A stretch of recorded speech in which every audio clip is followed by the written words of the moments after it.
E pronto. Vocês estão vendo aí já, né? O slide. Sim, Pronto.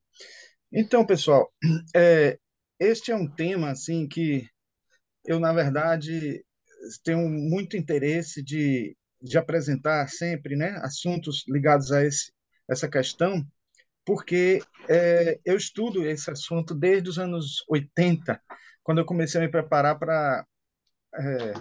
Desde os anos 90, quando eu comecei a preparar para dar aula na faculdade, que eu comecei dando aula sobre esses assuntos, cores, sobre formas, né?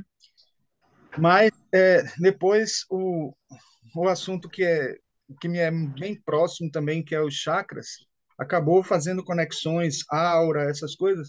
E aí eu venho estudando esse assunto por algum tempo e é, mais recentemente eu resolvi aprofundar um pouco mais sobre a questão das cores.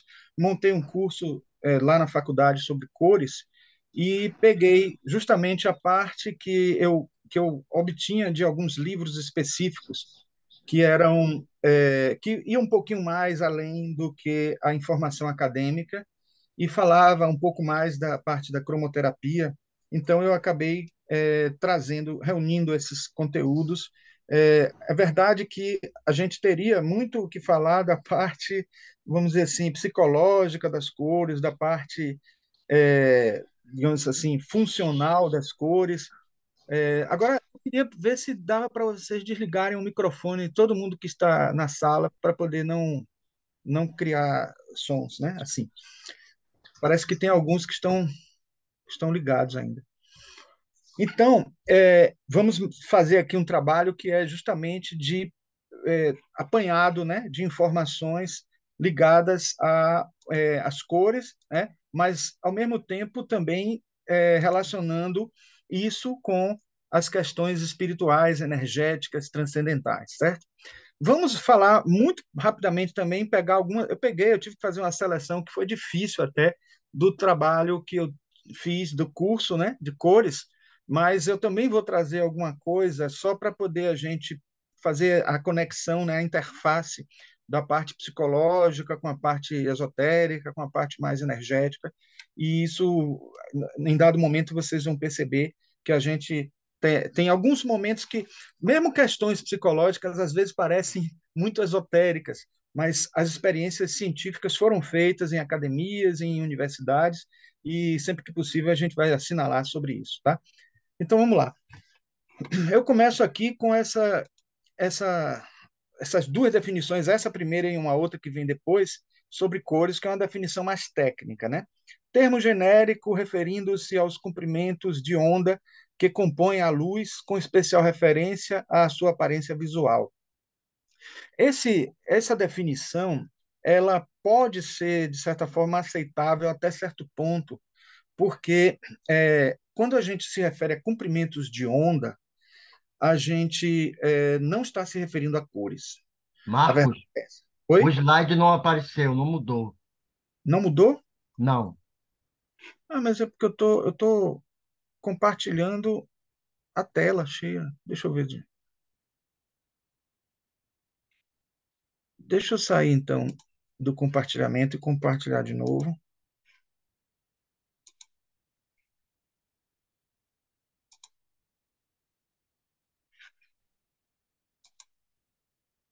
Agora sim, Isso. apareceram. Ah, Tava, agora tava só nesse o tempo inteiro, né? estava no primeiro, na abertura. Pronto. Então agora vai ser. Agora vai ser.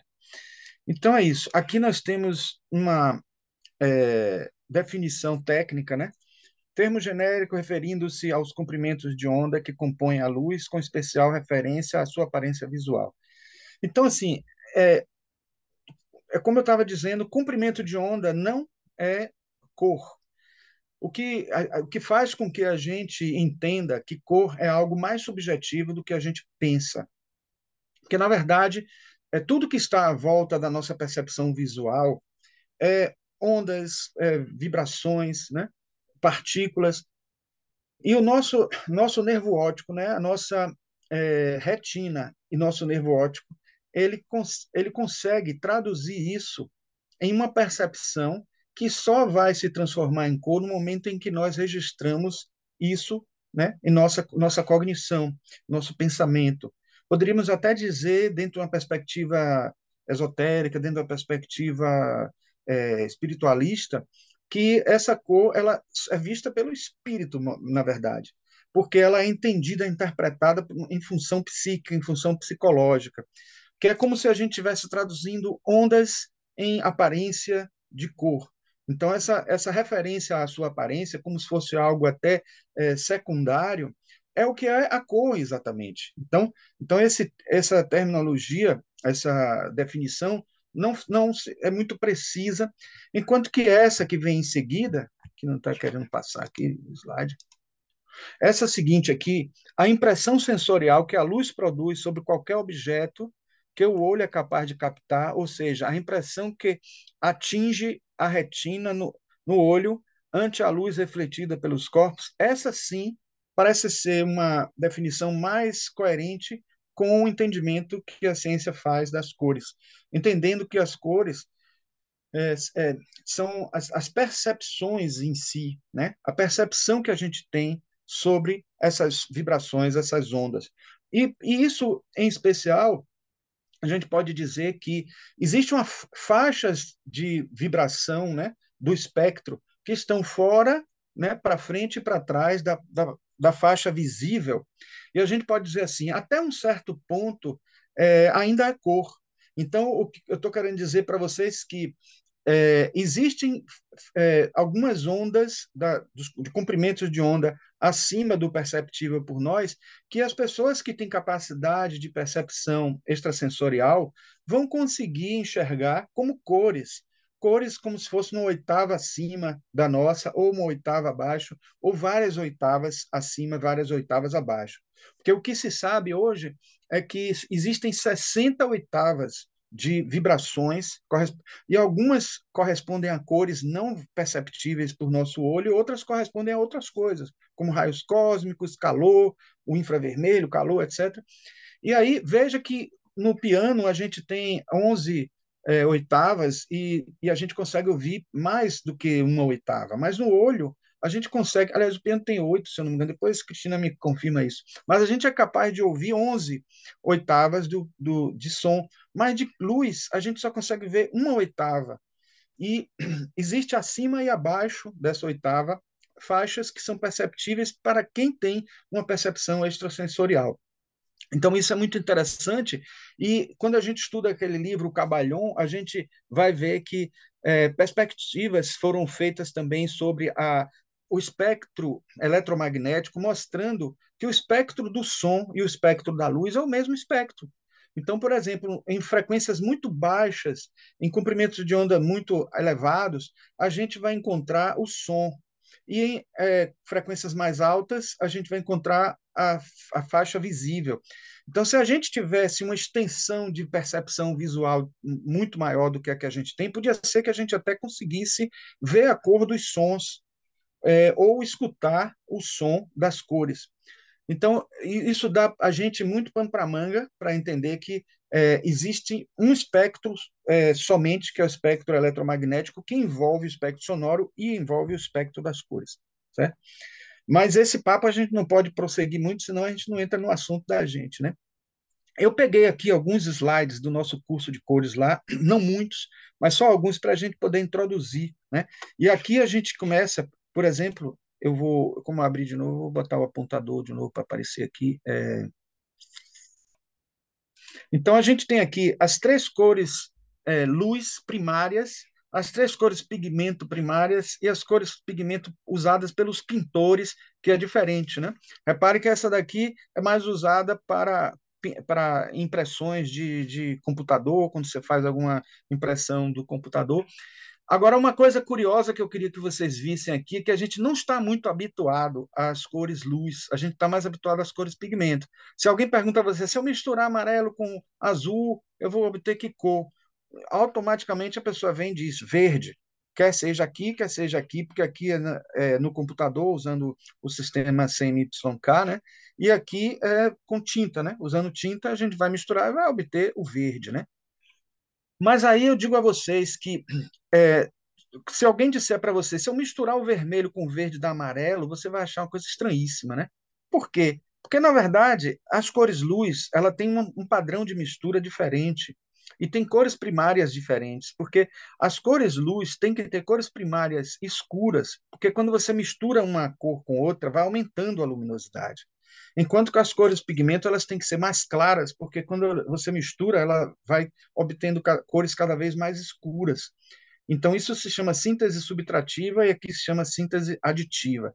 Isso é básico da teoria das cores, né? Mas é uma informação que não pode deixar de ser colocada aqui para o que a gente vai falar em seguida. Quando a gente fala de cores de aura, cores de chakras, cores de todas as formas mais sutis de análise esotérica, a gente não está falando de cores pigmento, nem de impressão, nem de pintura. A gente está falando de cores pigmento, falando de cores luz. Então, é por isso que a gente tem que entender essa lógica aqui. Ó. Misturar um azul violetado com um verde vai dar um ciano. Se eu misturar um vermelho amarelado, ou um vermelho propriamente, com um verde, eu vou obter um amarelo. E se eu misturar um vermelho com um azul violetado, eu vou obter um magenta. E essas cores que a gente obtém secundariamente, elas são as cores primárias das cores pigmentos, é o oposto, né? Então, o que acontece com as cores luz é exatamente o oposto do que acontece com as cores pigmento. E aqui a gente tem um outro slide que mostra aquela relação que a gente tem, né, de vermelho, azul, o famoso RGB dos computadores. O RGB dos computadores é o R de red, vermelho, G de green, verde, e B de blue. Só que é um blue, esse blue aqui é um azul violetado, é como se fosse no limite do que é possível alcançar através de computador, de luz, etc., do que seria o violeta, né? Teríamos uma cor mais clara do que essa aqui para ser o violeta, mas no sistema RGB a gente usa esse porque justamente se aproxima muito mais do que os nossos cones conseguem perceber do violeta, que é esse azul violetado. Então, por isso que, na verdade, nós podemos dizer que temos três tipos de cones no nosso olho. Um que enxerga mais as ondas, os comprimentos de ondas maiores, as frequências mais baixas, que é o vermelho que está aqui, e algum que enxerga os comprimentos de onda intermediários e os que enxergam os comprimentos de onda menores, que é o próximo do violeta. Então, por isso que a gente, tendo três cones, a gente tem um cone mais especializado para ver o vermelho, outro mais especializado para ver o verde, outro mais especializado para ver o violeta ou azul violetado. E isso vocês vão entender daqui a pouco, porque é importante saber, né? Para a teoria das cores e para as informações do lado oculto das cores também, certo? Então, aqui, ó, só chamando a atenção de que esse azul, a gente tem que lembrar sempre que é o azul violetado, e muitos consideram até o próprio violeta, né? Uma informação que é novidade para muita gente que não estudou um pouquinho mais sobre a teoria das cores é isso aqui, ó. É que o magenta não existe no espectro. No arco-íris não existe o magenta. Se a gente considerar o violeta nesse extremo aqui, onde está o apontador, e o vermelho no outro extremo, o vermelho sendo o comprimento de onda o comprimento de onda maior e o violeta o comprimento de onda menor, se eu quiser juntar essas duas pontas em um círculo, como está aqui, eu teria o vermelho aqui, né, e o violeta do lado de cá, e entre eles dois estaria o magenta, né? Só que aqui, nesse momento, aí, o que a gente tem é uma frequência baixíssima e uma frequência altíssima se encontrando. Então, a gente tem um ponto de ruptura. Neste lugar, não existe cor, ou seja, a cor não existe. Ela só aparece como cor aos nossos olhos por causa da combinação da frequência do violeta com a frequência do vermelho, gerando o magenta. Então, um efeito cromático, não é uma cor existente, é uma cor inexistente. Né? Então, essa cor ela é, inclusive, considerada na psicologia como símbolo do inconsciente. Até tem um livro que é Ao Encontro da Sombra, que colocaram a capa magenta, e uma das explicações para essa capa ser magenta lá dentro do livro é essa, de que o magenta é uma cor que não existe, é uma cor consequência das percepções do violeta com o vermelho. E isso dá muito pano para manga. É, por exemplo, isso tem ligação com a radiestesia, por exemplo, porque a cor magenta é o oposto do verde. Então, ela é chamada verde negativo. É uma cor que pode trazer benefícios muito grandes para a saúde ou malefícios, porque ela tem uma energia muito forte. Quando a pessoa recebe essa energia por muito tempo, ela pode ter prejuízos, né? Então, é importante a gente entender esse efeito do magenta. O magenta é uma cor de muita importância. E uma coisa dentro dessa perspectiva, né, do lado oculto das cores, né? E uma coisa curiosa que eu quero dizer a vocês, né, aqui mais uma vez mostrando, né, o vermelho, o violeta e o magenta aqui entre as duas. Uma coisa importante para dizer, antes de falar o que eu vou dizer daqui a pouco, que existe uma particular importância no ano de 2023 para a cor magenta, o que eu quero dizer é que, se nesse momento aqui a gente tem um comprimento de onda alto e aqui um comprimento de onda baixo, aqui uma frequência baixa, uma frequência alta, é, se eu quiser juntar esse círculo aqui para formar um círculo como esse aqui, né, uma circunferência como essa aqui, não teria como, porque o que vai acontecer aqui, do vermelho para o laranja, do laranja para o amarelo alaranjado, para o amarelo, para o verde, para o azul anil e depois o violeta, o que vai acontecer é que é um aumento de comprimento uma redução de comprimento de onda, um aumento de frequência. Então eu não teria um círculo aqui, o que eu teria aqui era uma espiral. Então eu forço a barra quando eu jogo uma circunferência, e nesse momento é que surge esse magenta aqui, como eu disse, uma cor inexistente, que é por muitos considerado na radiestesia como o verde negativo. Num círculo normal do espectro luminoso, né, a gente teria que suprimir esse magenta e juntar aqui essas duas partes, reduzindo a faixa de cores espectrais, ou a faixa de cores que tem comprimento de onda mesmo, autêntico dela própria, certo?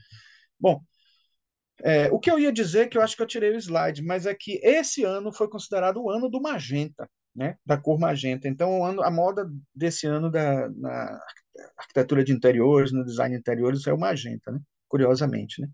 Então, eu até fiz um curso das cores esse ano, estou dando essa palestra aqui sobre cores esse ano, um ano que tem a ver com magenta também, certo? Bom, a gente falou das cores primárias, pigmento e secundárias, né?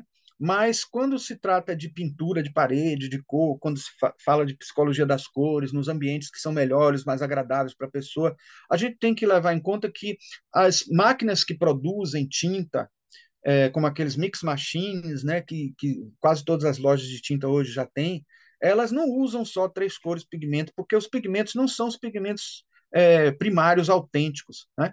É, Teoricamente, se a gente fosse avançar mais na teoria das cores aqui, a gente iria dizer o que é que torna uma cor primária e essa outra cor secundária. Se eu junto duas cores primárias, eu obtenho uma secundária, mas se eu junto duas cores secundárias, eu não obtenho uma primária. Então, só isso aí já é um conceito básico do entendimento por que é primária e por que é secundária. Tem outras características também, mas essa é a principal.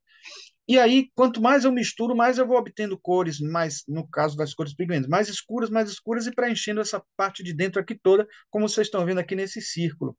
Mas aqui, ó, o que vocês estão vendo é uma quantidade de 12 cores saturadas, com mais alto nível de pureza, que estão aqui nesse nível, né? O mais alto nível de pureza que se consegue na natureza, né? Em pigmentos naturais e alguns até artificiais produzidos, né? E nos mix machines você tem sempre 12 cores para poder obter todas essas cores que estão aqui no meio.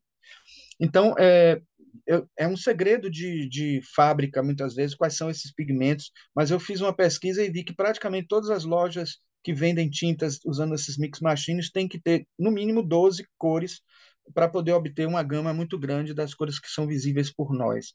Então, teoricamente, no mundo, teoricamente temos três cores primárias, mas na prática, por conta da dificuldade de obter os pigmentos verdadeiros, a gente acaba tendo 12 cores primárias. Então veja como a gente sai do 3, vai para o 12, isso é uma mística bem interessante associada a cores também. E vocês vão ver, sabem muito bem que 7 também é um número muito associado às cores quando a gente fala do arco-íris, né?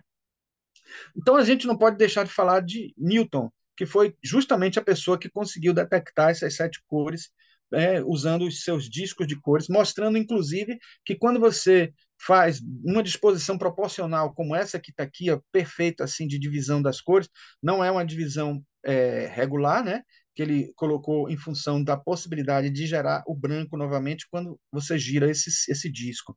E é interessante entender que quando você é, não faz essas proporções, você tem mais dificuldade para obter o branco, né? Então, repare que se uma faixa de luz branca passa por um prisma, você subdivide ela em 7 cores, porque cada cor, cada comprimento de onda saturado, separado, isolado, não misturado com nenhum outro, cada um deles tem uma refração, um índice de refração diferente, por isso que a gente acaba tendo essas faixas, essas 7 faixas. E se muitos dizem que ele é muito místico quando escolheu 7 cores, porque quando a gente olha no arco-íris a gente não vê as 7 cores propriamente, mas isso foi estudado cientificamente para ver se realmente a refração varia de uma maneira brusca de uma cor para outra, e realmente isso acontece. É, obviamente que aqui tem nuances de cores aparecendo aqui também, que são pequenas microrrefrações que não dão uma diferença muito grande, mas no fim as 7 são as mais significativas, as variações de refração, o que dá a gente a entender mais ou menos o que acontece com os chakras. Nós temos 7 chakras, mas temos também os chakras secundários, né? Aqui mostrando para vocês alguns discos que não estão com a proporção do disco de Newton, como eles não geram a cor branca, né? E aqui nessa figura aqui à direita, um disco que está dentro das proporções de Newton, ele girou e gerou a cor branca, né?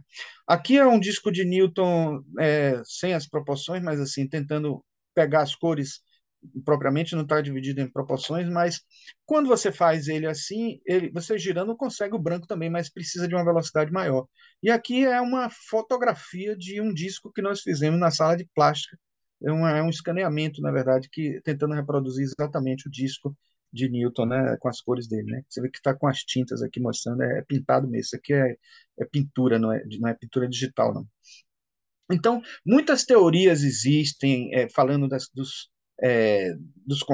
dos contrastes, né? O histórico cromático é muito, muito rico, muito cheio de informações, e eu aí indico para vocês esse site aqui, ó, que não é difícil de conseguir é, acessar ele, porque é só digitar Color System, como é chamado em inglês, Color System, e vocês vão obter este site. Ele não tem uma aparência muito especial, não, apesar de ser um site ligado a cores, né, que poderia ser uma coisa bem trabalhada do ponto de vista, né, gráfico, mas tem lá em português, tem em inglês, tem em alemão, em várias línguas, para vocês verem todos os sistemas de cores que a história trouxe para a gente. Então, eu tenho aqui o de Eugène Chevreul, né, que foi um dos primeiros pintores que criou a teoria da harmonia das cores, que é de 1839, que ele tem 72 cores.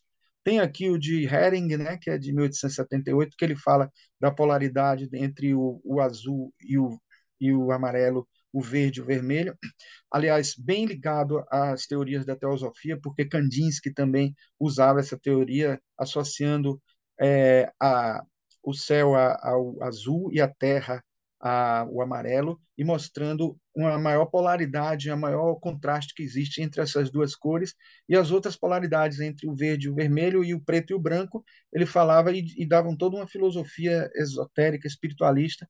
Depois ele se juntou com Schoenberg, né? Que é aquele autor, aquele músico que trabalhou com a escala dodecafônica, e aí criou a escala cromática e associou cores com música, que Schoenberg também tinha um interesse muito forte pela teosofia, e os dois fizeram muita teoria em cima disso aí, é muito interessante estudar um pouquinho, mas não caberia aqui, talvez em uma palestra específica só disso, mas se vocês pesquisarem, vocês vão encontrar muita coisa de Kandinsky e Schoenberg, que trabalharam muito essas questões. O Paul Klee também tinha um especial interesse com a teosofia e também fez muitas abordagens das cores relacionadas à teosofia.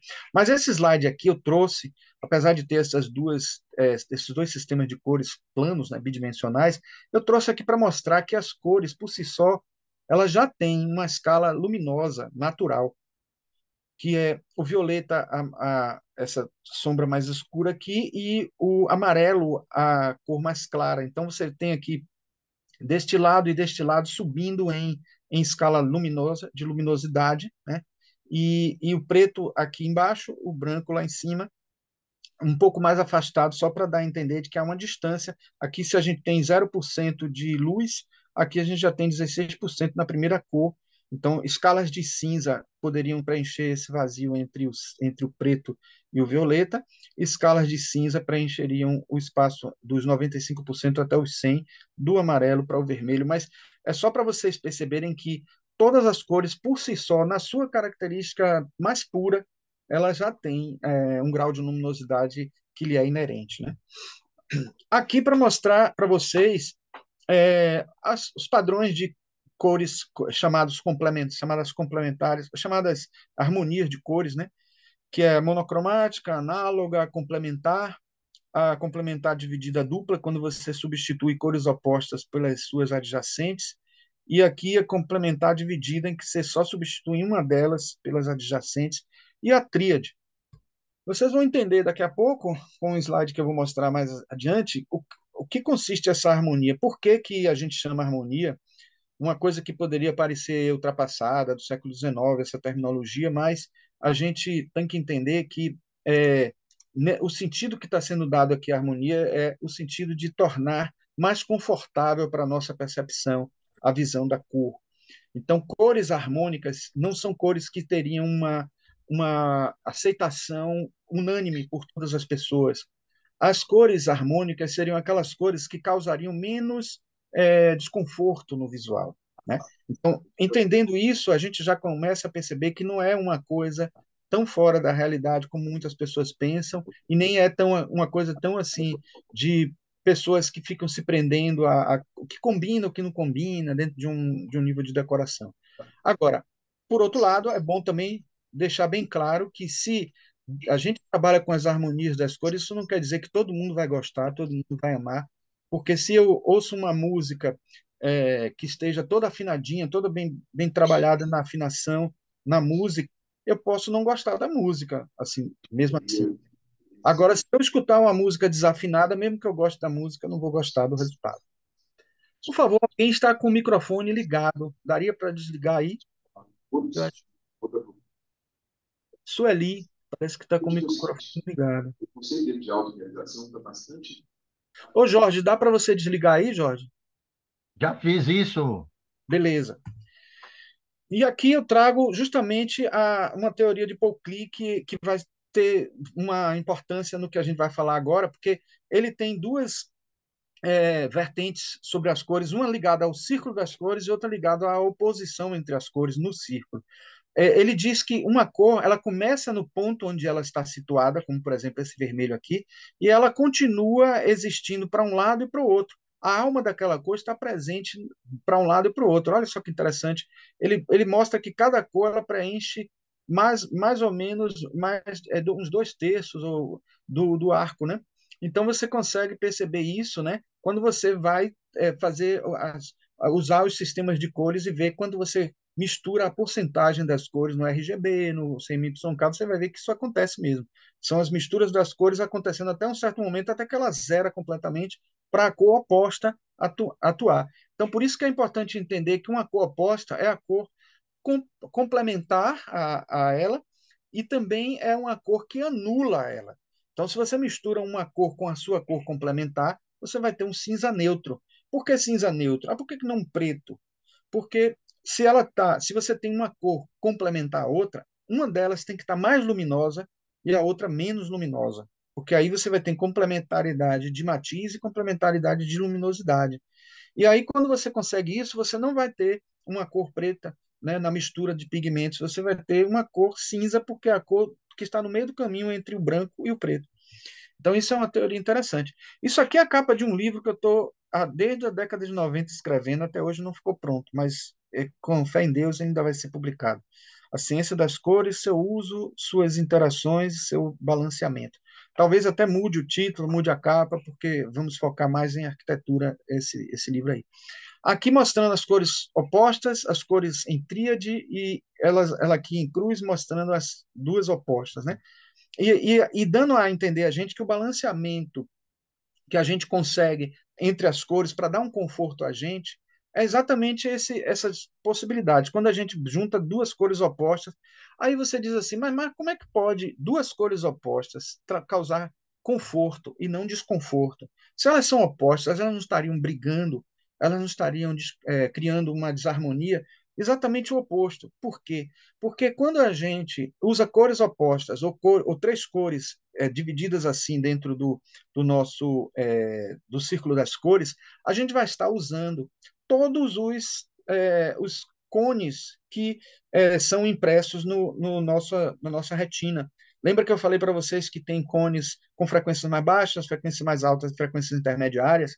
Então, quando a gente vê três cores divididas assim, né, com espaçamento igual, né, 120 graus, né, aqui na subdivisão do círculo, a gente consegue um equilíbrio perfeito da utilização dos cones da nossa retina. E isso é que faz com que a gente não fadigue mais um do que o outro. Um não fica mais fadigado do que o outro, e aí a gente acaba conseguindo esse equilíbrio. Aí eu trouxe aqui essa ilustração que mostra isso, né? Aqui está vendo a representação dos bastonetes e dos cones. Os cones são as células que conseguem enxergar o vermelho, o violeta, o azul violetado e o verde, né? E vocês já devem ter ouvido falar de uma coisa chamada pós-imagem, né? Que você olha muito para uma cor e aí olha para a superfície branca e aí consegue ver a cor oposta. Vocês vão entender isso aqui agora, exatamente por que isso acontece. Mas antes disso, eu quero dizer a vocês que tem uma parte no centro do olho, que é a fóvea, que é onde a gente vê melhor as cores. Então, de um lado e do outro, nas partes mais intermédias, mais assim, limítrofes do olho, a gente enxerga melhor a luz. Então, isso significa que quando a gente olha uma superfície cromática com um tamanho maior do que uma outra que tem um tamanho menor, essa que a gente vê com um tamanho maior vai parecer mais luminosa do que a menor. Isso é um efeito muito interessante que a gente usa muito em arquitetura. Tem até quadros, quando você mostra assim uma pintura de Mona Lisa em um tamanho maior, ela vai parecer mais luminosa do que ela no tamanho menor. Por quê? Porque ela vai preencher muito distante da fóvea as partes onde a gente tem mais bastonetes, e aí a gente vai enxergar luz, a gente vai enxergar mais luz que reflete e que chega até o nosso olho.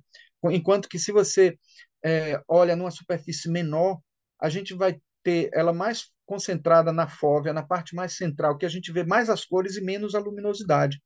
Enquanto que as partes mais externas, afastadas da retina, a gente vê menos as cores e vê mais a luminosidade. Então, isso é uma característica interessante que é explorada muito na arte, é explorada muito na arquitetura, em modo geral, nas artes visuais. Eu queria fazer agora um teste, uma experiência com vocês. Eu vou contar até 20 e fiquem olhando aí é, por esses 20 minutos, esses 20 segundos aí, para essa bandeira, do jeito que ela está aí, certo? Vou contar até 20, fiquem olhando fixamente. Depois que eu contar até 20, vocês vão olhar para o lado branco, né? Um, dois, três, quatro, cinco, seis, sete, oito, nove, 10, 11, 12, 13, 14, 15, 16, 17, 18, 19, 20. Agora olhem para a parte branca que está do lado aí. Vocês devem estar vendo a bandeira brasileira com as cores, né, verdadeiras. Assim espero. Quem quiser fazer a experiência, mesmo quem estiver assistindo depois o vídeo, né, pode fazer e voltar e tal, se não conseguiu. Mas isso é interessante a gente perceber, porque eu falei para vocês lembrarem bem de que quando eu misturo o vermelho com o verde, eu obtenho um amarelo. Olha que coisa curiosa, né? O vermelho, quando eu misturo o vermelho e o verde, eu obtenho um amarelo. Então, note aqui que eu tenho um cone que que vai estar cansando aqui, né? Quando eu olhar para esse azul, né?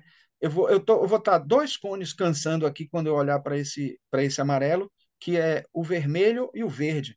Então, quando eu estiver olhando para o amarelo, os cones que veem melhor o vermelho e o verde vão estar cansados. Aí, quando eu olhar para a superfície branca, eu vou ver o quê? Eu vou estar com o que consegue enxergar o azul violetado descansado. então ele vai aparecer, né? Ele vai conseguir perceber da cor branca, da luz branca, ele vai perceber a cor e os outros vão estar cansados e vice-versa. Então, assim, é interessante que a gente entenda esse mecanismo para a gente saber como as cores opostas são importantes para o equilíbrio, para o nosso equilíbrio fisiológico, visual. Mas isso também tem uma repercussão, né? Vocês vão ver daqui a pouco, uma repercussão que é o lado oculto das cores, né? Eu trouxe aqui esse exemplo de um projeto de um restaurante que na entrada, que também é a saída, obviamente, tem esse verde intenso aqui e uma parte branca. A pessoa olha, fica muito verde, verde, verde, olhando o tempo inteiro aqui no verde, e quando ela vai sair, ela se espanta com o fato de que a entrada que antes era branca, ela fica com essa coloração meio arroseada, assim, porque após imagem que vai aparecer a pessoa. E aí eu já começo dizendo a vocês que o mecanismo que ocorre da psicologia das cores é exatamente esse. Quando a gente olha muito para uma cor, ela pode até causar um efeito benéfico, como, por exemplo, quando eu olho muito para um vermelho, eu vou ter mais iniciativa, eu vou ter mais energia, eu vou ter mais motivação para fazer as coisas, como o vermelho do Marte, como o vermelho do Ares, como o vermelho do planeta Marte que rege Ares, e como toda essa energia da aura vermelha que nos impulsiona a fazer, a começar, não necessariamente a terminar, mas começar, né? Mas se a gente permanece muito tempo observando o vermelho, ou enxergando o vermelho o tempo inteiro, ele pode causar problemas no sentido de a gente ter fadigas, a gente começar a ficar irritadiço, né? E por incrível que pareça, as cores elas interferem na nossa psicologia de uma forma muito radical. Quando a pessoa está dentro de um espaço completamente vermelho, ela vai sentir, se o clima estiver quente, ela vai sentir o clima mais quente. Mas, curiosamente, o clima fica mais quente mesmo. A cor vermelha não é uma. A temperatura de cor não é só uma temperatura psicológica. Cientistas analisaram com termômetros de alta precisão que realmente você aumenta uma quantidade muito pequena da temperatura. Você diminui, você aumenta a temperatura, aquece o ambiente quando você pinta tudo de vermelho, mas isso talvez não pudesse ser nem percebido a ponto de a pessoa dizer assim: poxa, o clima já está quente e a pintura é vermelha, eu estou sentindo que o ambiente está mais quente. Isso a pessoa percebe não é porque ela conseguiu ser capaz de perceber essa pequena variação de calor que a cor vermelha da parede produziu. Não, é porque além disso a gente ainda tem uma sensação de calor que a própria cor proporciona, uma sensação psicológica da cor. Ambientes que são muito vermelhos ou muito alaranjados, cores quentes de modo geral, aumentam o nosso metabolismo. Por isso que faz pessoas que estão com fome num restaurante ficar com mais fome ainda.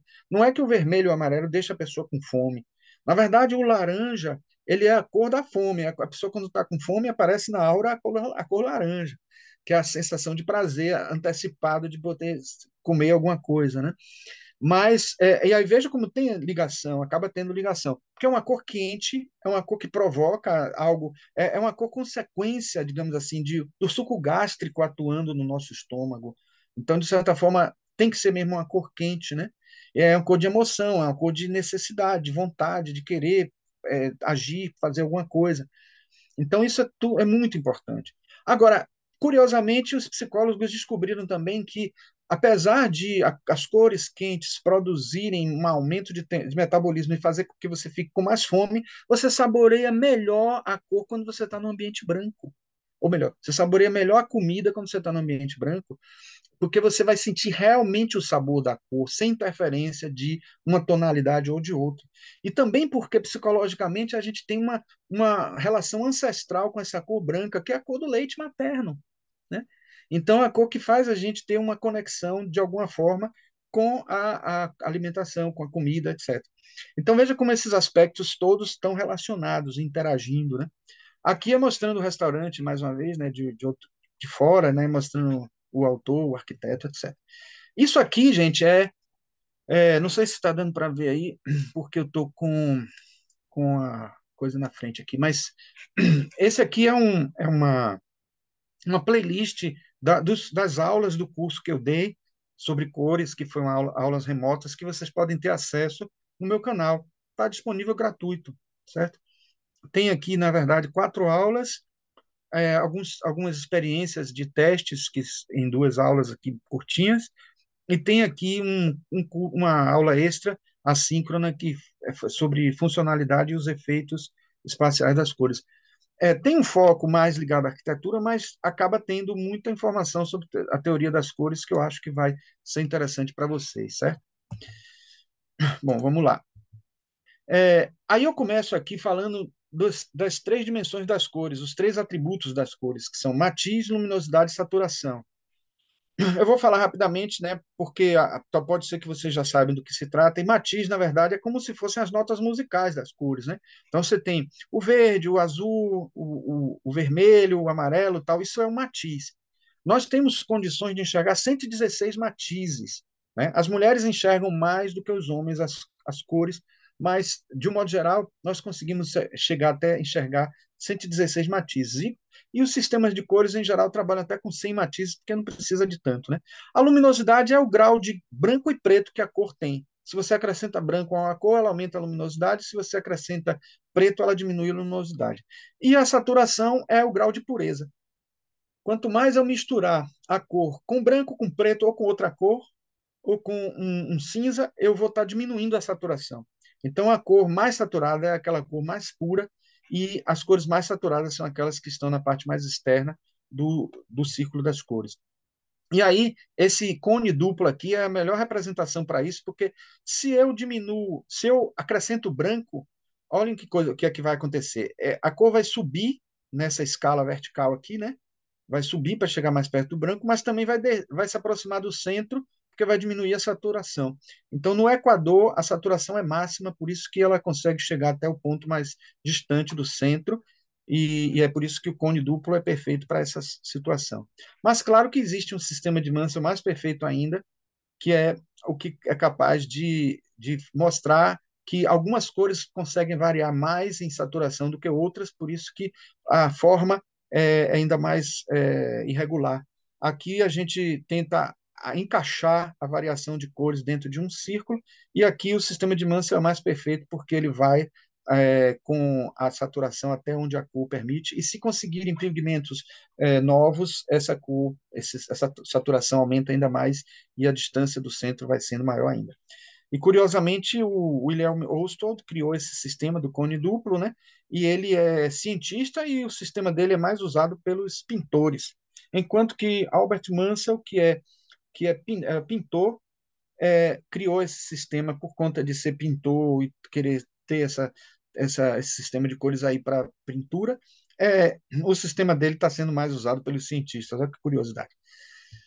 Bom, aqui mostrando o espaço de cor do sistema de Mansell, mostrando como ele varia de acordo com o matiz, né? Maior saturação, menor saturação, de acordo com o matiz, né? Então, esse é o espaço de cor que o sistema de Mansell produz. E aqui só umas ilustrações para acrescentar a informação para vocês, vou passar rapidamente para poder não tomar tanto tempo. Então, se a gente está falando aqui só para vocês verem como se representa, né? O matiz está representado em graus aqui, né, no círculo. A saturação ou pureza está no afastamento que tem do centro, e a luminosidade de baixo para cima, né, aumentando, né, do preto para o branco aqui, certo? Agora, o que é que isso se reflete quando a gente está falando de cores sutis, cores acima do espectro visível? O que é que isso representa em termos de análise de cor para a nossa aura? Isso que é importante que a gente entenda. Aí eu trouxe aqui para vocês verem como é que mais ou menos acontece a aparência na aura. Tá muito organizadinho, geométrico, isso fica mais fluido, né, tal, mas é só para que fique mais perceptível para vocês a variação de cor, e tentando repetir mais ou menos o padrão que a gente vê no livro O Homem Invisível e Invisível, de Leadbeater. A primeira coisa que a gente vai falar, que é mais fácil de entender, é a variação de luminosidade. Quanto mais luminosa uma cor, mais ela vai estar, o sentimento, a emoção ou o pensamento que aquela cor está expressando vai estar voltada para o outro, vai estar voltada para um benefício maior, menos egoísta, né? Quanto mais escura a cor, mais egoísta. né, as cores da aura, as cores das faixas, até as cores das formas de pensamento. Eu trouxe aqui para lembrar também de dizer a vocês que as formas de pensamento, que aqui é um pensamento direcionado, né? Um pensamento direcionado para alguma coisa vai fazer a gente ter uma espiralzinha assim desse tipo, né? Quase como se fosse um parafuso, né? E se a gente tiver com esse pensamento na intenção de ajudar alguém, essa cor vai estar luminosa, mais luminosa. O amarelo vai estar um amarelo luminoso. Se for numa intenção de prejudicar alguém ou de fazer alguma coisa ruim, esse pensamento, né, não muito altruísta, mas egoísta, ele vai estar com a cor mais escura. Então, eu comecei por esse atributo da cor, é, essa variação, essa questão de, né, porque eu estou tentando. Essa dimensão, que é um termo que a gente usa também, a dimensão da cor, que a gente associa geralmente a x, y, z, né, as três dimensões. Então a gente tem sólidos que representam as cores. Então a dimensão da cor, luminosidade, geralmente é associada ao egoísmo e ao altruísmo, né? Agora, vamos ver aqui, matiz, né? É o mote, a essência arquetípica, né? A tendência, a natureza da energia. Então, assim, é a personalidade da energia, né? Essa energia é sobre o quê? É um pensamento, digamos assim, um prazer, uma vontade de fazer alguma coisa, é uma devoção a Deus, é uma devoção a um trabalho. Então, o que dá o tom da energia é o matiz, né? O que dá o tom. E não é à toa que a palavra tom, né, vem daí, né? Então a gente tem aqui luminosidade, como a gente já falou, elevação, qualidade espiritual, self, sombra, ânimos, e também a questão do egoísmo e do altruísmo, né? Saturação está associado ao grau de pureza, maior ou menor força ou vitalidade, intensidade, libido. E aí eu trago aqui ainda as informações mais específicas, resumidamente, né? O matiz está associado ao tipo de emoção ou pensamento, a luminosidade ao eixo egoísmo-altruísmo e a saturação à intensidade de emoção ou do pensamento. Eu estou falando de emoção e pensamento porque a gente tanto vai considerar cores que aparecem no corpo astral, no ovoide astral, que aí diz respeito às emoções, quanto às cores que aparecem no ovoide mental, que vai se referir mais aos pensamentos que a pessoa emite. Então, esses pensamentos poderão ser mais, digamos assim, intensos ou menos intensos, as emoções poderão ser mais intensas ou menos intensas, de acordo com a saturação. Então, por exemplo, num período agora que tem muito TDAH, né? As pessoas estão tendo muito TDAH, usando muito computador, etc. Então, a tendência é as cores ficarem menos saturadas, porque as pessoas não conseguem se concentrar nos seus pensamentos, principalmente na aura mental. A aura mental fica menos saturada, então a cor fica um pouco tendendo para o cinza, para o escuro, para o preto, para o branco, porque as pessoas não conseguem se concentrar. Quanto mais um pensamento for concentrado, atuante, forte, mais saturado vai ser essa cor, mais saturada vai ser a cor que vai aparecer na aura mental, né? E na aura astral, essa saturação vai dizer respeito mais assim à pureza daquele sentimento, né?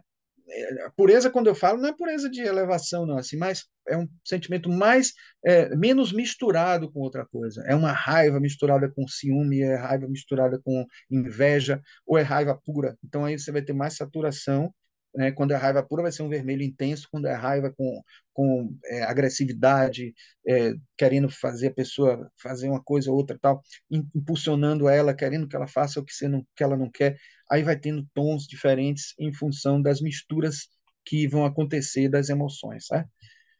Obviamente, cada pensamento pode ter associado a emoção, e aí o clarividente vai ter que fazer a distinção do que é da aura mental, do que é da aura emocional e do que é da combinação desses dois, né? Que é o resultante astromental do processo. Aqui eu trouxe só algumas ilustrações das figuras humanas que eu uso muitas vezes para os corpos sutis, para a gente lembrar que isso acontece em todos os corpos. Existem também cores nos corpos, no corpo causal, né? Mas só que a gente ainda não está tão evoluído a ponto de utilizar tanto o corpo causal para que ele possa ter as cores correspondentes também ao astral e ao mental, e por isso que acaba sendo um corpo que aparece menos para os videntes, né? Os clarividentes. Neste livro aqui, O Poder das Cores, eu tenho informações interessantes, bem legais, de experiências feitas até por cientistas e que nos dão dicas muito produtivas sobre as cores, né? Falando sobre a ação psicofisiológica, né, do espectro visível das cores, né? E uma das coisas que a gente entende quando a gente estuda esse livro aqui, que é de Dr. Norton Walker, é que até mesmo as cores é, visíveis, elas têm um efeito etérico, emocional e psicológico, né? E mental. Porque a gente tem que entender que toda cor tem uma aura também etérica, toda cor tem também. Nada que se manifesta no mundo físico é só do mundo físico. Né? O corpo físico é ao mesmo tempo físico denso, físico etérico, é astral, é mental, etc. Então, quando a gente lança um facho de luz sobre alguma coisa, a gente está lançando junto todos os espectros de todos os mundos, de todos os planos de existência, astral, mental, búdico, etc. Então, por isso que a cromoterapia com luz também tem efeito. Só que é um efeito mais limitado. É um efeito mais limitado porque quando você deixa a coloração astral ou a coloração mental atuar com toda a sua liberdade, sem ter um substrato material físico mais denso, direcionando, você consegue mais fluidez na atuação sobre a aura, até flexibilidade para que a cor se transforme de acordo com a necessidade. Vocês devem ter já ouvido falar que, por exemplo, em cromoterapia, eu que trabalhei com cromoterapia, a gente às vezes, quando não tem muita certeza qual é a cor que vai ser melhor para a pessoa, a gente pede para a pessoa respirar fundo e abrir a sua mente. Abrindo a sua mente, ela vai deixar que a cor vinda lá do Budi, que a origem da cor seja decidida lá no Budi, no corpo búdico, né? E não no corpo mental, que está sujeito a equívocos, está sujeito a pensamentos errados, de teorias erradas e emoções erradas, se for o astral que for decidir. Mas se a gente se concentrar e deixar a mente transcender para o nível do corpo búdico, a gente vai permitir que nosso próprio corpo búdico, nosso próprio eu, na consciência búdica, possa escolher que cor seria essa. Pode ser até que essa cor não venha na nossa imaginação, porque não chegue nem ao mental, nem chegue ao astral, nem chegue ao cérebro etérico, e por isso a gente não nem percebe, aí inconscientemente aquela cor vai estar atuando sem nem a gente saber que cor é. Mas se a pessoa tiver uma capacidade de mentalizar, de visualizar aquela cor, ela pode aparecer na cabeça da pessoa e entender, então essa era a cor. Então por isso que eu trouxe aqui que até no nível do éter 1, né, do átomo primordial, existe atuação, porque na verdade lá os comprimentos de onda nascem na vibração do átomo primordial. Então a gente poderia dizer que a impressão física que a cor determina para a nossa percepção visual nasce lá desde o átomo primordial e vai ainda ligado a esse átomo primordial em todas as instâncias de todas as esferas, astral, mental, etc. Porque em todas as esferas astral, mental, búdica, etc., tem átomo primordial, cada um dentro do seu plano, dentro do seu mundo. Né? Então é importante que a gente entenda isso para a gente perceber que tudo está conectado e que nada é totalmente alheio. Então, assim, até nos livros acadêmicos de teoria das cores, a gente ouve falar que, por exemplo, quando a gente recebe uma faixa de luz muito forte em cima da gente, isso interfere no tecido epitelial, no crescimento epitelial, né, e causa benefícios ou malefícios de acordo com a cor que atue. Então, muitos autores que não são nem tão esotéricos até admitem a cromoterapia por esse viés científico, entendendo que os comprimentos de onda, dentro da sua limitação, atuam também dentro de um nível mais denso sobre a nossa pele, sobre os nossos órgãos internos, e de acordo com a frequência maior ou menor, a gente vai ter maior penetração para os órgãos internos ou menor. Né? Aqui nós temos os princípios da luz, da cor, que não vamos entrar muito em detalhe, mas a cor, na verdade, nada mais é do que a reflexão de determinados tons misturados, ou puros, sobre um objeto. O objeto, se ele for azul, ele vai refletir o azul e vai absorver os outros, e assim sucessivamente. Então, existe o fenômeno da reflexão, o fenômeno da absorção e o fenômeno da transmissão, que em alguns casos a transmissão é simplesmente uma transmissão direta quando a gente tem um vidro que atravessa e vai para o outro lado, e às vezes a transmissão é algo que vai para dentro mesmo e o organismo com absorção, e aí você vai conseguir uma transmissão mais, uma coisa mais translúcida, uma coisa que não vai ter um efeito muito forte do outro lado, né? Mas é bom que a gente entenda que existem esses três fenômenos, né? Porque eles vão causar diferentes atuações das cores dentro no nosso organismo, ainda que no âmbito do físico, né? E aqui tem que lembrar também que tem a refração, né? Por isso que tem até um pequeno desvio aqui E aí tem essa afirmação do Douglas Pratt, que é daquele livro que eu falei para vocês. Quanto mais pura, saturada a cor, maior poder de penetração tem os raios e mais rápida a reação do corpo. Então, isso faz a gente tirar uma conclusão muito interessante, né? Se você está querendo emitir um pensamento positivo para uma outra pessoa, quanto mais puro esse sentimento for, quanto mais altruísta ele for, e quanto mais concentrado você estiver, mais saturada vai ser a cor e maior é a possibilidade de ele chegar com eficiência ao destino, né? Aí eu trago aqui mais outra afirmação de Douglas Pratt, que é um livro espetacular. Eu tenho ele aqui, tá na minha mão, eu gosto muito dele. É, Raios de cores absorvidos pela pele afetam todas as glândulas, células sanguíneas e a química do corpo. Olha só que interessante. Então, mesmo que a gente não esteja falando nem das cores, é aquilo que eu disse a vocês, né? Estudo científico mostrando que os raios de luz atuam, ainda que com cores visíveis, com luz visível, né? E outra afirmação é: as duas cores fundamentais para a cura são o vermelho e o azul. Todas as outras são refinamentos ou provenientes dessas duas. E nas cores luz, o vermelho e o azul são cores opostas. Não é o verde e o vermelho como nas cores pigmento. E a gente vai ver também como é interessante essa polaridade em alguns slides que eu vou mostrar de aura aqui daqui a pouco, né? Estamos chegando lá. Isso aqui é só uma indicação, pessoal, de um teste do século XVIII, ou melhor, do século XIX, e que foi muito útil até, foi muito pesquisado esse teste pelo Morton Walker e pelo Douglas Pratt, que eu falei nesse instante, e vocês podem baixar esse aplicativo no celular, é fácil de conseguir, de adquirir. Com rapidez, vocês escolhem as cores uma vez, depois escolhe de novo para poder ter certeza, porque você pode não ter gravado e se a pessoa não tiver uma memória cromática muito boa, ela vai escolher de novo as cores, porque até a cor que você mudou, as suas preferidas, vai ter um efeito no resultado do teste, né? E esse teste já existe há muito tempo, mesmo a pessoa sendo daltônica, funciona, porque é uma interação entre cores aí que vai estar sendo analisada. Então é importante, eu sugiro que vocês depois façam esse teste aí usando o sistema de cores, tá? Bom, ele ainda diz o seguinte, né? Que ele fala da ação radiônica e terapêutica do espectro invisível das cores, né? A radiação hiperespectral, né? Fala da fotoluminescência da terapia com radiação ultravioleta. E uma coisa curiosa é que ele diz que o tratamento terapêutico com ultravioleta causa benefícios incríveis, né? Aumenta o metabolismo do cálcio, né? Por causa do aumento do conteúdo do sangue, né? Do conteúdo de sangue. As bactérias do sangue morrem pela ação direta dos raios ultravioleta, ele diz.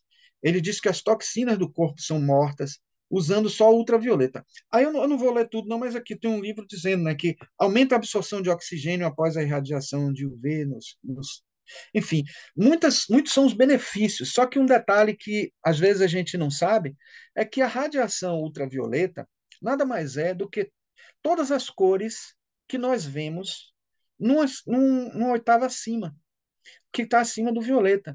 Então, o tratamento com ultravioleta, na verdade, é um tratamento de passe. É praticamente um tratamento de passe feito por máquina.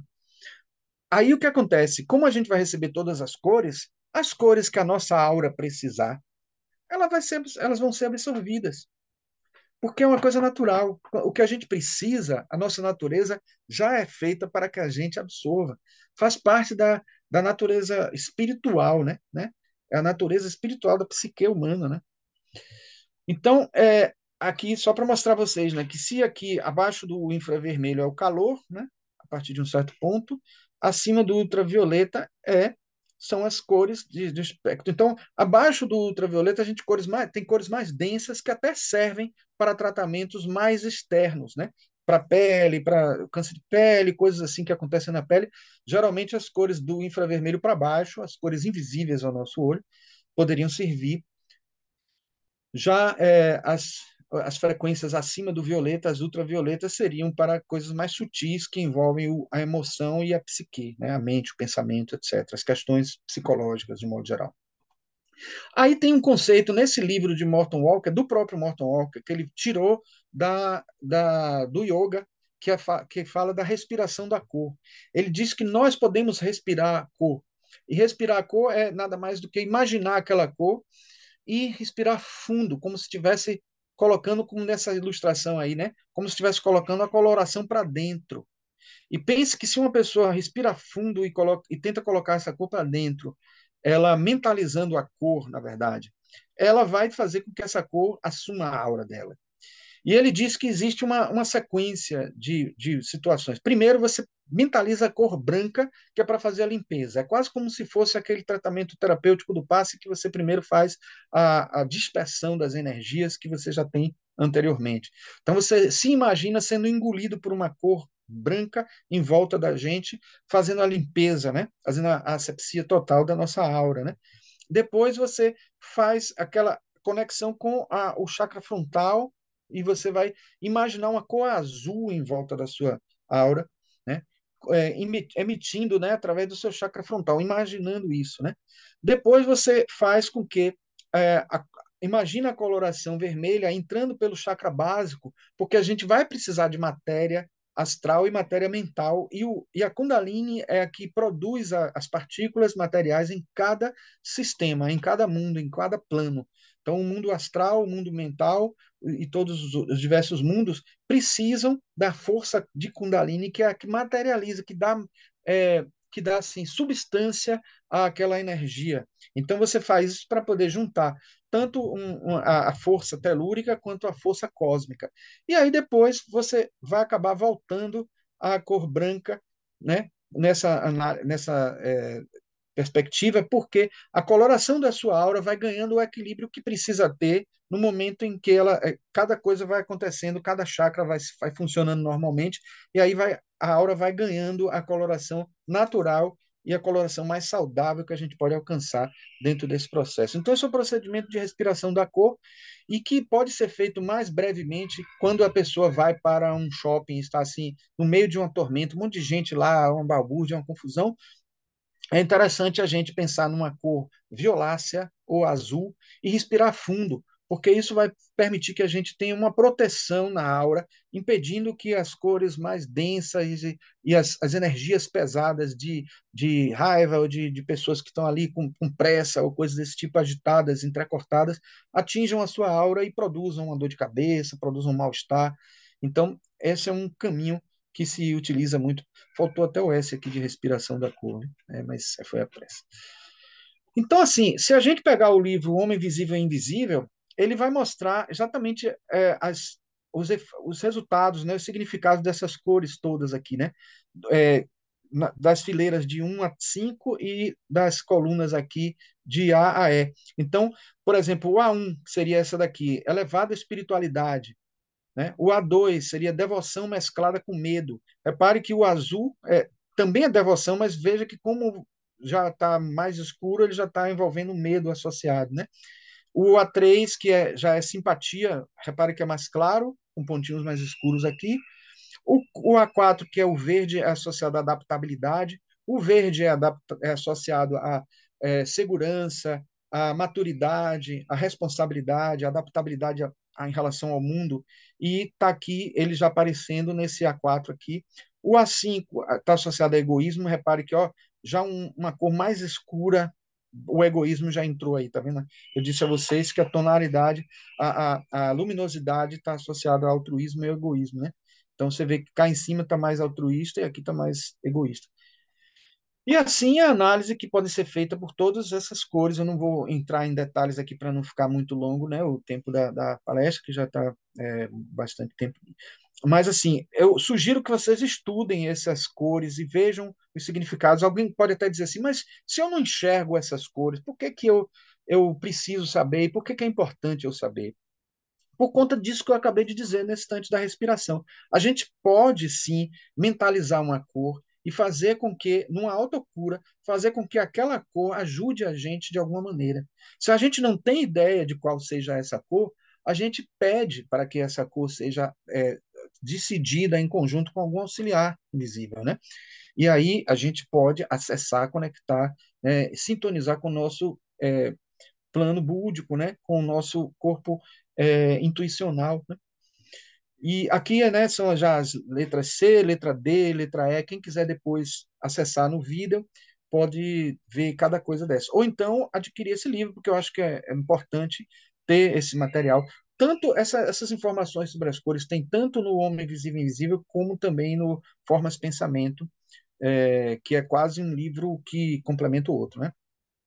E aqui mostrando a ilustração do Homem Invisível e Invisível, de como ele ilustra, né, a aura astral, etc.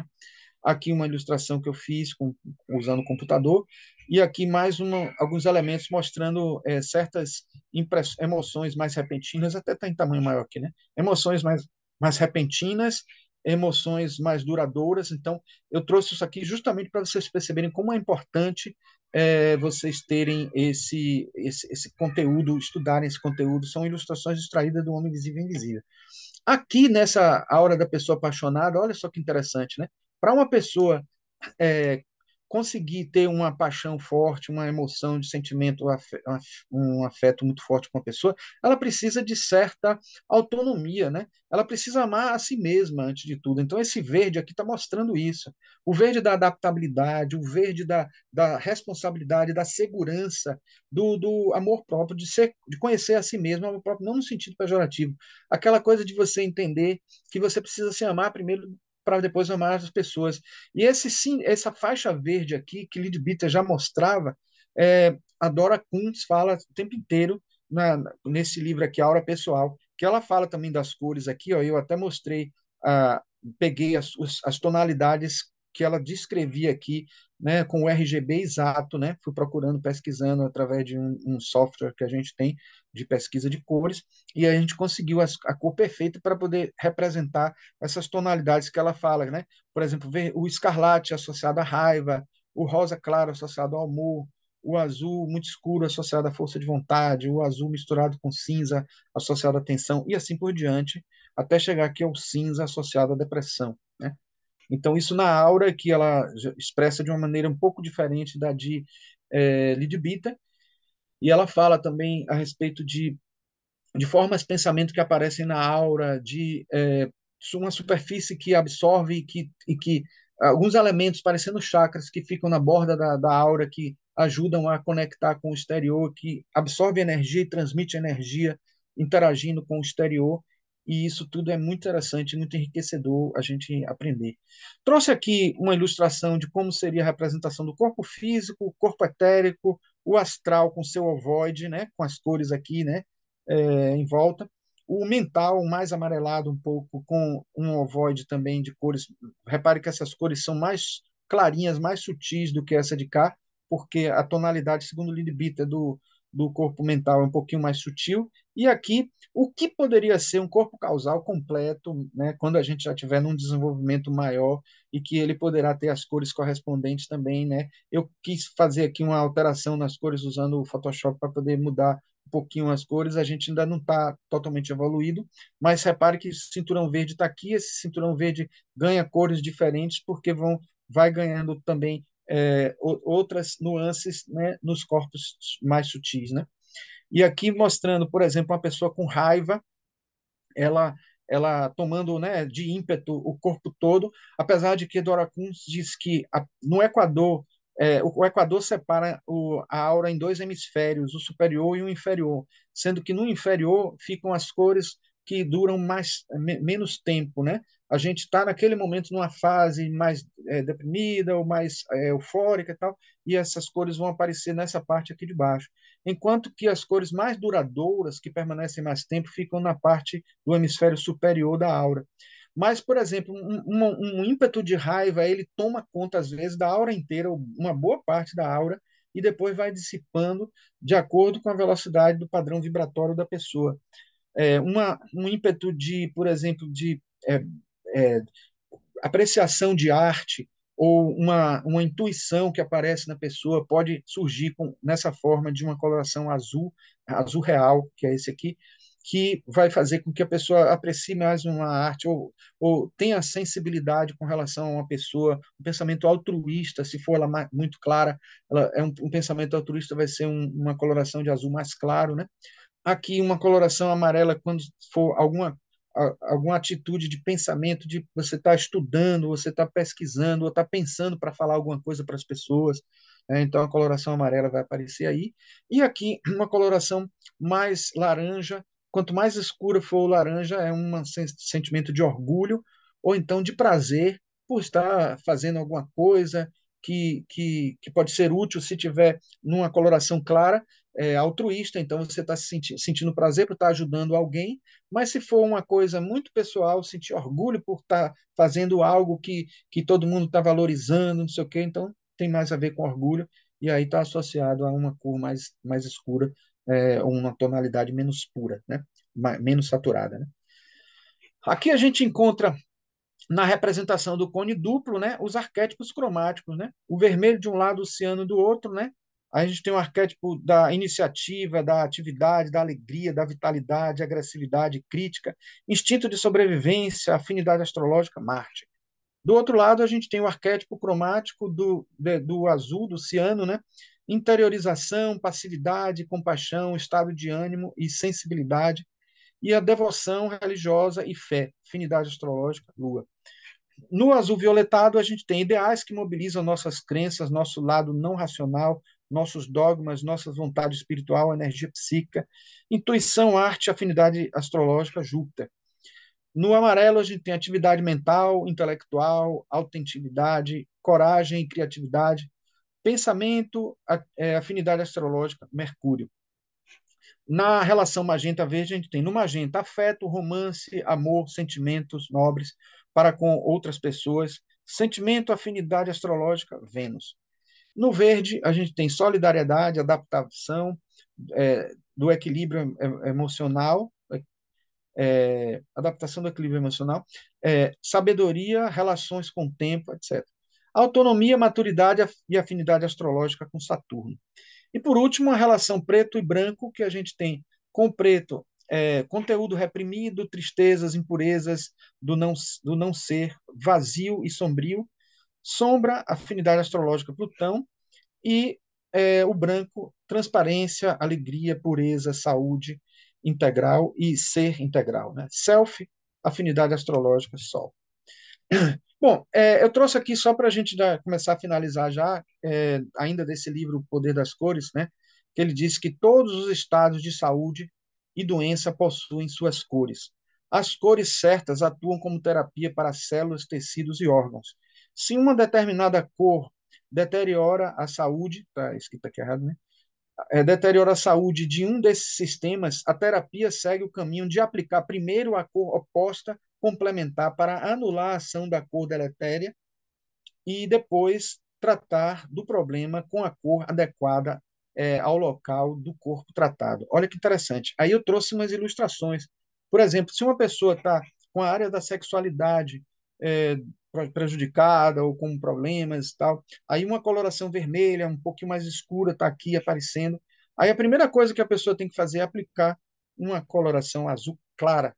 Porque repare que se a coloração vermelha escura ela é escura porque ela está com problema, ela está sendo algo negativo. Então você tem que aplicar uma coloração azul clara. E como é que você aplica essa coloração clara? Alguém me pergunta. É com luz? Não. Você impõe as mãos, mentaliza essa cor azul clara.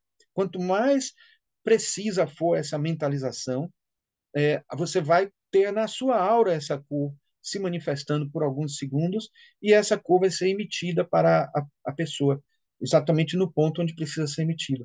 Isso é a cromoterapia, certo? Então, justamente utilizando essa cor oposta aqui, tá vendo? Porque eu disse a vocês que o vermelho e o azul, lembra que o próprio Norton Walker falou que a relação, que essas duas cores, o vermelho e o azul, são talvez as mais fortes na cura, mas isso é porque talvez nas experiências dele ele encontrou mais isso, porque muita gente está com essa perturbação não só na área sexual, mas na área da agressividade, que o vermelho está ligado também, na área da afetividade, né? Então, na área da religião, porque o azul está associado à religião, que é o polo oposto. Então, até quando a pessoa reprime a sexualidade, você tem um azul escuro, que é a religião criando dogmas, criando relações muito negativas na interação da pessoa com a sexualidade, e isso reprimido acaba causando problemas sérios, né? Então, aqui a gente tem a cor azul, né, de alguma coisa que a pessoa precise concentrar e não está conseguindo e tal. Aí a coloração amarela ajuda a ela ter um pouco mais de concentração, atuação intelectual em determinadas coisas, né? Dificuldades para pensar em alguma coisa e tal, associada, né, à questão do pensamento, né? Aqui, o afeto, né? Pessoa com problemas afetivos, né? Aí vai precisar de uma coloração. Repare que sempre a coloração que é aplicada é uma coloração mais clara, porque é para poder atuar no oposto complementar. Aí tudo isso que está sendo feito é uma anulação da energia que está deletéria, que está prejudicial, e depois a pessoa vai atuar na cor que a pessoa precisa para poder ser trabalhado os aspectos psicológicos, os outros aspectos psicológicos, não só aquele que está causando problema para a pessoa, né? As interações também entre as pessoas, né, vão estar muito diretamente relacionadas às cores aqui, as interações sexuais, né, as forças de natureza sexuais criando de uma aura para outra uma conexão energética, né? É como se o corpo astral se prolongasse, né, e conectasse um com o outro. No caso da interação sexual, ainda tem a emoção de prazer ligado aí ao chakra, o chakra umbilical e também o chakra cardíaco, com os aspectos de possessividade, de um afeto um pouquinho, às vezes, né, de um pouco assim, de interesse, alguma coisa desse tipo. E aí é importante também tratar um pouquinho é, digamos assim, a qualidade dessa interação, dessa relação entre as pessoas, né? Aqui, a interação da faixa verde, né? Da autonomia, da responsabilidade num casal. Quem é que fica responsável pela família? Quem é que está conseguindo interagir? E como isso é uma coisa que precisa ser bem dividida, até para que um não ache que tem que dominar em relação ao outro. Isso é importante esse equilíbrio, e a aura reflete muito bem isso também, né? Aqui um casal que possui empatia mútua, né? Um consegue sentir a dor do outro como se fosse sua, assim como a alegria. Então, esse chakra aqui, né, associado às emoções, né, e as interações acontecendo aqui nesse nível, né?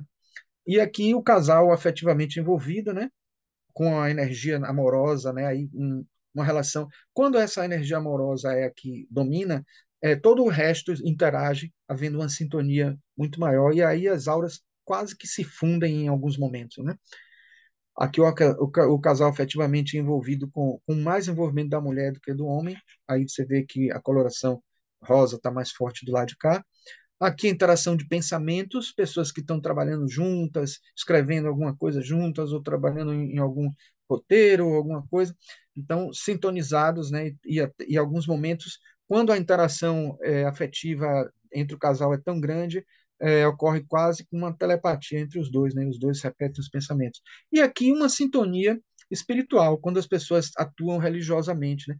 Atuam em uma religião, na verdade juntas e aí acaba tendo uma conexão espiritual. Esse é o laço mais forte que tem, porque é um laço do próprio processo evolutivo, né? Quando as pessoas se unem por amor, por uma afetividade, por atração e também pela ligação espiritual que elas duas têm, né? O que acontece com os chakras é algo mais ou menos parecido, né? A gente vai ter um problema de, muitas vezes, você ter sistemas de cores de chakras diferentes, mas a gente já explicou em outras palestras que no livro de Leadbeater, que ele fala dos chakras, ele diz que chakra mesmo é esse ponto aqui que conecta, né, os nadis da coluna vertebral, e aqui é chamado corola. Então, a coloração mesmo que está se considerando quando se fala do arco-íris é essa. E uma coisa importante para se falar é que cada coloração de chakra, cada circuito desse está associado a um dos 5 sopros vitais da yoga, né? Um relacionado, né? O dana relacionado à expressão, o prana relacionado à apropriação, o samana associado à assimilação, o viana, que é magenta, diga-se de passagem, associado à distribuição, que é justamente a coloração que distribui a energia para todos os chakras, que é o esplênico, que é esse aqui, e o apana, que é associado à expulsão, eliminando as coisas que não são positivas no nosso corpo. Todas essas energias são importantes e todas essas cores são responsáveis por essas energias nos circuitos entre os chakras, e por isso que um chakra nem sempre tem uma cor só, ou pelo menos a corola do chakra não tem uma cor só, que são as chamadas pétalas, né? E aí a gente vai entender que essa divisão do Udana, né, desses do Apana, do Viana, do Samana, do Prana e do Dana, é o que dá a coloração das cores que a gente conhece no sistema do arco-íris, que é o sistema que muita gente diz que contraria Leadbeater ou que Leadbeater está equivocado, mas não tem nada a ver. Se a pessoa lê o livro de Leadbeater, vai saber que só a única coisa que difere em Leadbeater é essa variação aqui, porque na sequência do arco-íris o amarelo estaria aqui e o verde estaria aqui. Mas essa variação ocorre, essa variação de cor, por causa do fluxo de energia transitando para lá e para cá, nessas duas energias, né, dos circuitos de prana que estão acontecendo entre os chakras. Mas as outras não, o vermelho, o laranja, né, o azul, o anil e o violeta estão associados a todos esses sistemas de sopros vitais que são analisados pelo yoga. Para encerrar, eu queria trazer uma frase de Leadbeater do livro A Vida Interna, na página 170, que ele diz: qualquer cor comparativamente permanente no corpo astral significa uma vibração persistente que, com o tempo, afetará o corpo mental e também o causal. As qualidades superiores desenvolvidas durante a vida nos planos inferiores gradualmente afetam o corpo causal permanente, tornando-se qualidades da própria alma. Então veja aí que é uma síntese de tudo que a gente falou, porque de alguma forma mostra que tudo isso que está acontecendo é para que a gente consiga cada vez mais se desenvolver em níveis mais sutis, né? E a gente é como se a gente estivesse exercitando aqui nos planos mais inferiores aquilo que a gente vai vivenciar cada vez mais em planos mais sutis, e as cores são uma linguagem muito forte para esse processo, essa interação e essa experiência que a gente está tendo, tá certo? Aqui eu trago só as referências através de imagens dos livros que a gente utilizou. O livro O Homem Invisível e Invisível, antes dele, o Leadbeater escreveu esse aqui, A Aura Humana. Na verdade, não é nem um livro, eram artigos, né, que foram reunidos em um livro. É, são 2 artigos, né, da Aura Humana e dos Anais Acásticos. Aqui, o de Formas e Pensamentos, que eu falei para vocês, que é muito importante também, aqui da editora Madras, e o Aura Pessoal de Dora Van Gelder Kuntz, que eu recomendo muito esse livro para um entendimento mais completo da aura, juntando com aquele de Leadbeater. O livro Os Chakras, de Leadbeater, né? Centro de Força do Ser Humano, é importantíssimo também. Correspondências Mágicas é um livro, né, de Sandra Kynes, que fala a interação das cores com várias outras vertentes, várias outras artes divinatórias e várias outras atividades e práticas interativas, né, integrativas. O livro dos símbolos, que é um livro também que tem uma parte só de cores, falando de cores em geral e depois de cada cor, dando o significado simbólico, psicológico e esotérico das várias cores. É um livro grosso, não é baratinho, mas vale a pena, né? E esse que a gente falou muito aí de Dr. Morton Walker, que é O Poder das Cores, né? E aí a gente encerra e não sei, acho que a gente passou um pouquinho do tempo, não sei se dá para a gente ainda conversar um pouquinho, quem tiver interesse.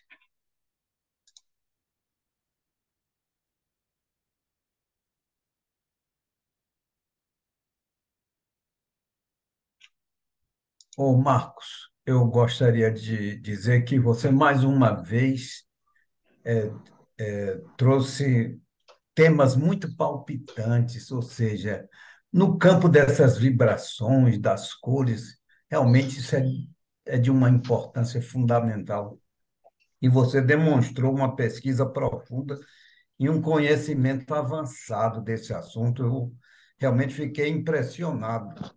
E acho que realmente isso é um assunto a ser meditado constantemente, porque esses predecessores aí que já escreveram esses livros e que tinham esse dom de clarividência puderam contemplar isso com mais profundidade, experimentando em si mesma e todas essas possibilidades. Então, isso realmente é um estímulo para todos nós.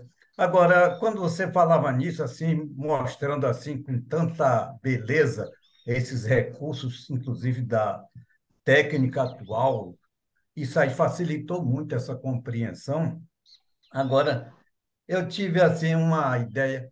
A aurora boreal, que apresenta aquelas cores magníficas lá no, nesses países aí superiores Hemisfério aí. norte.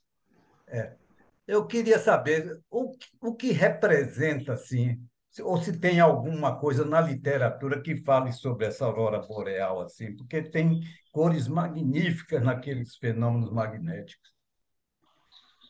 Então, na verdade, toda vez que você tem uma variação meio iridescente ou de arco-íris, né, em algum lugar, você está tendo ali uma manifestação dos vários raios ao mesmo tempo, né? Porque uma coisa que eu acabei não falando é assim, que na cor branca você tem todos os raios, né? E quando você divide, dá a impressão que você está assim, perdendo qualidade, mas é porque, na verdade, para você conseguir atuar dentro de uma esfera mais física, mais densa, você precisa dessa divisão, né? Porque você tem a especialização mesmo, né? Você tem a mente, você tem a emoção e tal. Então, é como se você tivesse subdividindo aquela energia para o que precisa em cada área, em cada chakra. E a aurora boreal, de certa forma, também tem a ver com isso, porque é uma energia que se dispersa sobre a Terra em determinado momento e aquela energia também vai fluir e vai estar sendo transmitida para várias localidades nas proximidades. O arco-íris também nada mais é do que uma energia que é necessária naquele momento e ela está fluindo dentro de um campo físico e está alimentando uma necessidade que o planeta precisa. O planeta também é um ser vivo, né? O planeta tem aura, o planeta tem chakras, né? E essas energias que circulam são energias da aura do planeta, são energias que às vezes o planeta precisa, né? O nascer do sol, o pôr do sol, são cores que corresponderiam mesmo à aura mesmo aparecendo ali, da luz do sol se refletindo nas nuvens e tendo determinada coloração. E a gente precisa ter consciência de que isso é uma realidade, que está aí, que essa coloração que está em volta da Terra aparece para a gente. Imagine o que aparece já é bonito e o que não aparece, né? E o que está ali no nível mais sutil, mais elevado, está ali acontecendo e a gente não está nem vendo, né? Quando a gente tiver num estágio mais evolutivo planetário, de consciência planetária, não só o planeta vai ter uma gama maior de cores, né? Uma variação maior de cores por conta de estar mais atuante em esferas mais avançadas, né? Quiçá até de pensamento, um pensamento num nível mais avançado, como também a gente vai poder ter contato com essas energias mais diretamente, né? Porque, por exemplo, se a gente precisa de uma coloração vermelha na nossa aura, uma coisa interessante, ó, essa cor, ela vem de duas formas. Ela vem direto do Sol e vai para o nosso chakra processa.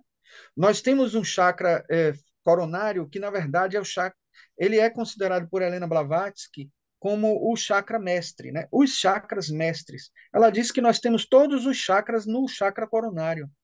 Então, se a gente recebe uma cor vermelha aqui e a gente precisa da cor vermelha no chakra básico, ele vai direcionar para o chakra básico. Ele vai saber conduzir diretamente para onde a gente precisa essa energia.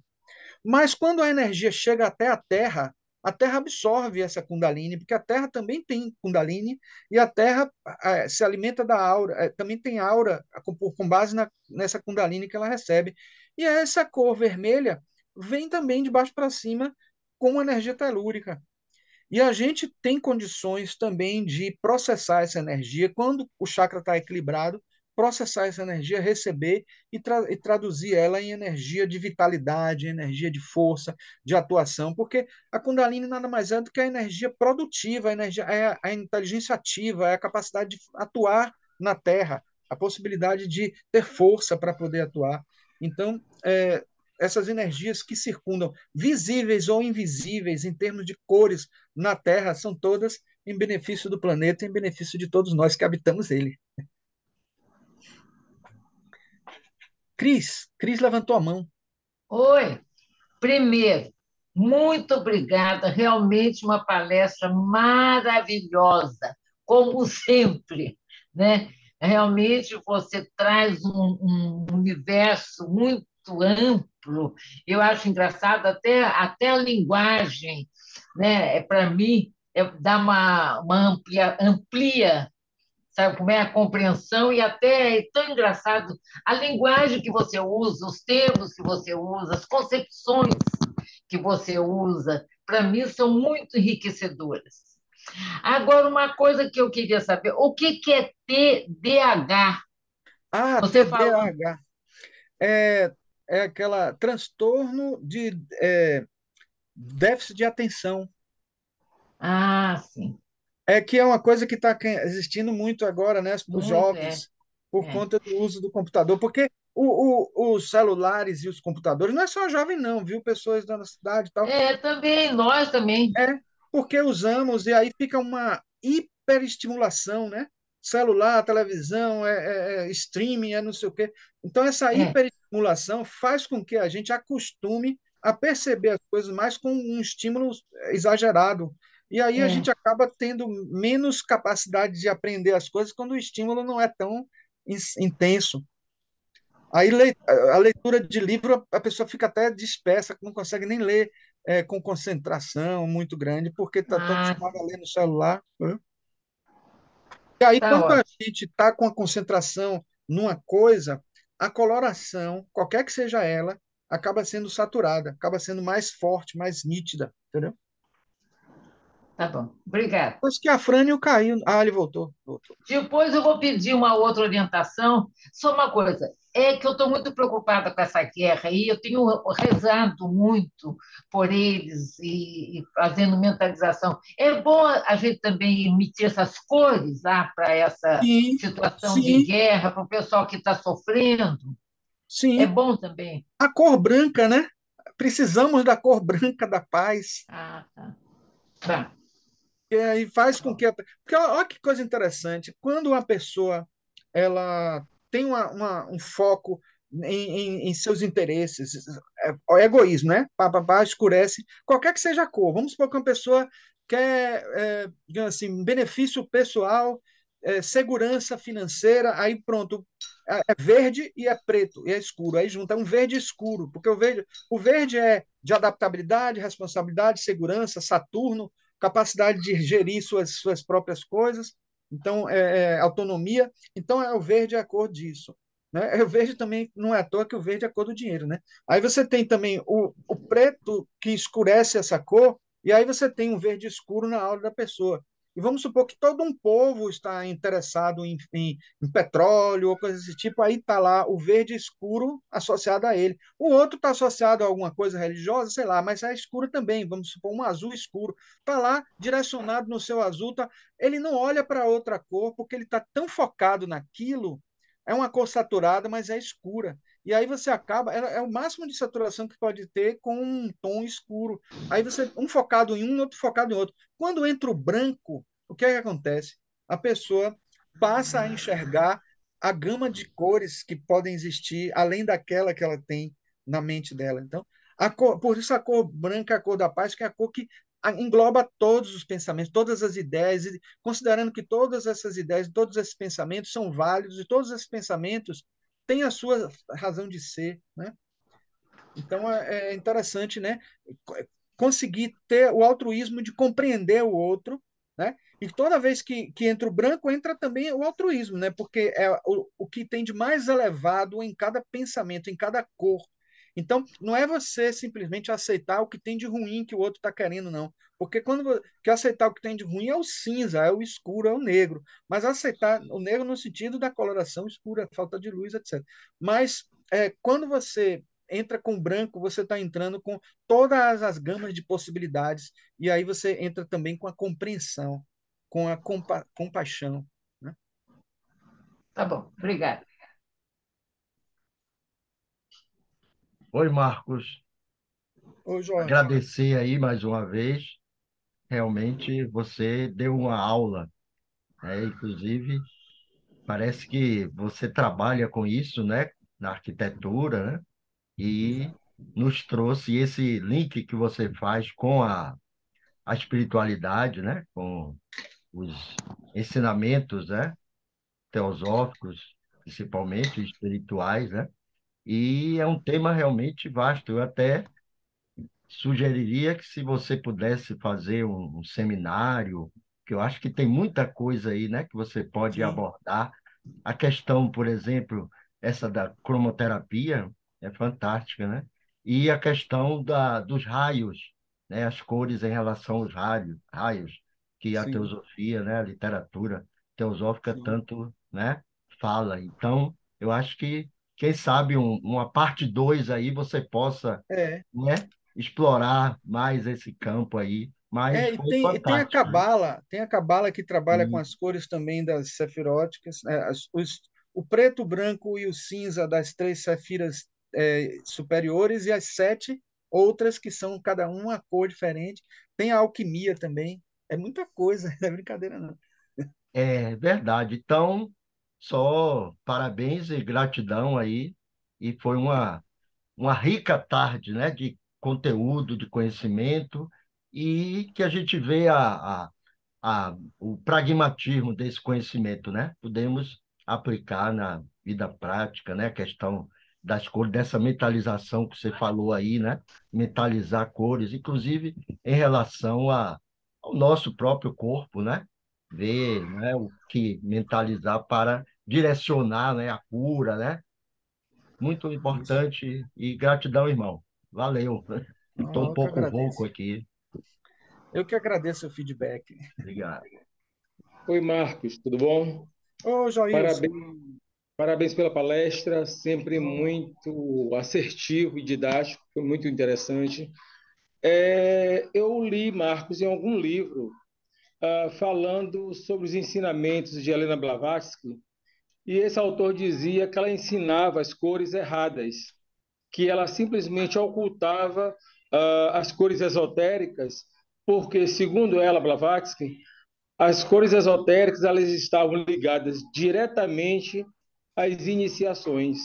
Por isso mesmo, ela não costumava trazer essas coisas esotéricas. Você já ouviu falar disso em algum lugar? Não, não, mas olha, eu acho que tem algum fundamento isso, porque assim, para todas as ações, os conteúdos ligados a cores, você tem realmente cores que podem ter uma utilização mais superficial, que atua, que funciona, e uma que é mais profunda. Ou seja, existem sim cores que seriam chamadas exotéricas e cores que seriam esotéricas, entendeu? Agora, eu não Uhum. usaria a palavra errada. Eu dizia, Eu usei assim, as cores que são adequadas para o momento e para o público, né? Específico. como ela tinha Realmente. aquele temperamento assaz curioso, então, Inclusive, enfim. se você olhar o que ela fala de cores, muitas vezes não corresponde ao que algumas vezes a gente encontra nos livros de Lily Bitter, mas tem a ver com isso sim. Eu fiz essa observação, eu fiz essa análise, mas assim, também tem a questão por exemplo, o próprio trabalho de Lily Bitter, ele é complementado pelo de Dora Kuntz, né? Que eu Uhum. percebo que não é que uma vidência seja melhor que a outra, porque ninguém pode considerar a vidência de Lily Bitter incapaz de alcançar, porque é uma das que foi mais longe, né? Poderia Sim. ter ido mais longe se alguém fosse clarividente maior do que ele, que não teve, né, quase que se saiba na história. Mas aí o que acontece? Ele teve um tempo de pesquisa, né? Se pesquisasse mais, ele mesmo dizia que se fosse pesquisar os elementais, ele ia virar um entomologista de elementais, iria levar uma vida para fazer esse tipo de estudo. Então, É tudo verdade. depende do tempo que ele teve de pesquisar, e ele já pesquisou tantas áreas e trouxe tantas contribuições. Se Uhum. durasse mais tempo, talvez contribuísse ainda mais e pudesse até esclarecer melhor essas questões, porque, por exemplo, Sim. até o que ele traz sobre os chakras foi uma coisa em função da época, né? Nos dias de hoje, a interação que a pessoa tem com a Kundalini é outra. Sabe que ela não é esse bicho de sete cabeças todo e que se sabe como lidar com ela. É só ter cuidado, né? Não ser uma coisa assim, Sim. não ser irresponsável, entendeu? É isso.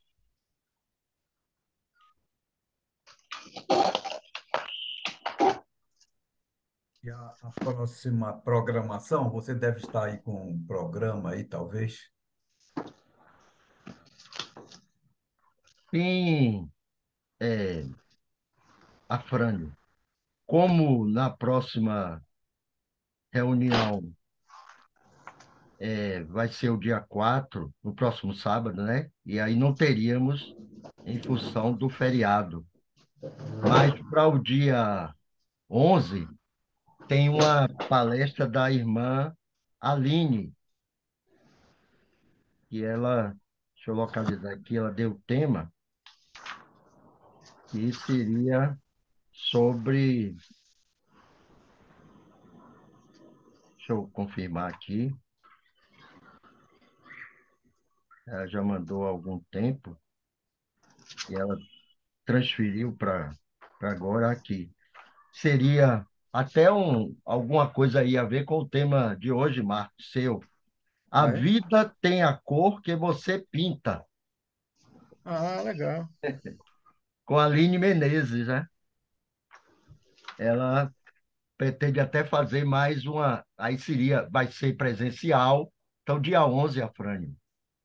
Esse sábado não teria, né? Por conta do feriado 2 Então, de agora a gente novembro, né? precisa ver se a rua já estará pronta, porque se ainda persistir aquele problema lá do alinhamento dos meios-fios, aquela coisa que os caras estão trabalhando e que são poucos, aí vai viabilizar a presencial. Eu Aí até passei por provavelmente a lá. gente tem que voltar por aqui. É, Eu passei por lá nesse instante. O que e é que você achou? continua as obras, né? Continua, né? Tá É, cheio de telas assim, impedindo o caminho. Agora, dá para estacionar, viu? Tem lugar para como é de estacionar. hoje a 15, né? De repente já terminou, É, né? Vamos talvez tenha esperar. acabado. Porque vai bem se arrastando aí há tempo, né, Afrânio? Tem mais de um mês já essa obra, né? Se não, eu acho que já temos 2 meses. 2 meses. É que os caras são muito devagar, sabe?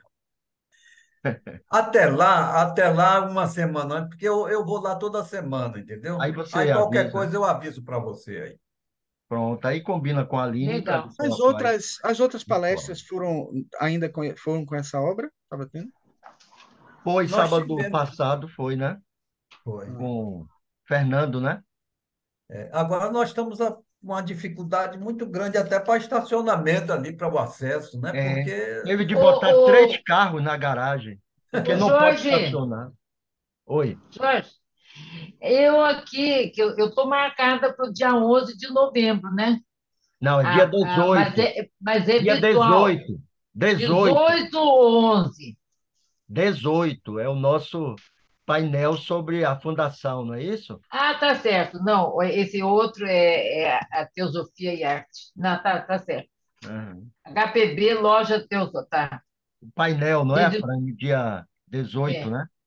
eu estou achando mais Tomara que prático até a lá gente também. marcar a volta presencial para o dia 18, tá certo? Que é mais Sim. seguro que eles já tenham concluído ali, ou pelo menos minimizado o desconforto.